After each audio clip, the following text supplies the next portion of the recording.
We start with, for the measurement of the ribbon, I'm going to take this on my table and take a measurement so that it will be constant.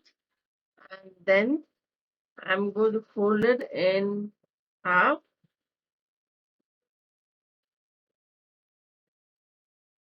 This in half.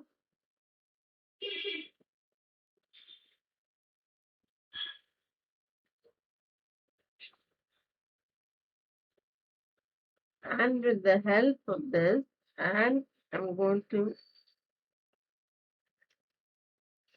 and you'll have to take this as the starting point, fold it in a form of a triangle.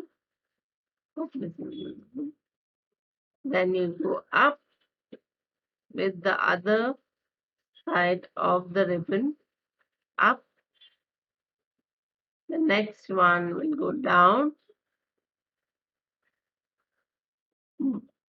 either outward or sideward, and inwards towards you, and again to the right one, out again, away from you, and to the left of you, again towards you, and left to the right, outward, and you repeat this process until you come till the end. The process will be the same and it should be held tight so that you get a proper tight grip on the ribbon as you do it.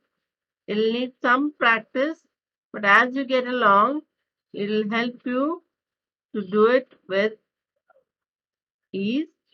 But see that it is held tight so that when you do the final finish of closing it,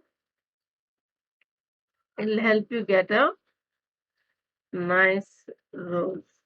Now, having done that, I take the shorter side. The one side you will notice is short, little long. I hold it like this.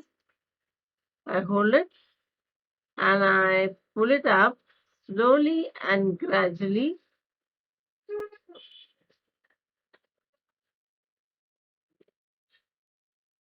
I have a perfect rose here, and then I take this and make it into a loop, like how you type jasmine flowers. Bring it over the flower, over the rose, and I tighten it so that it's tight.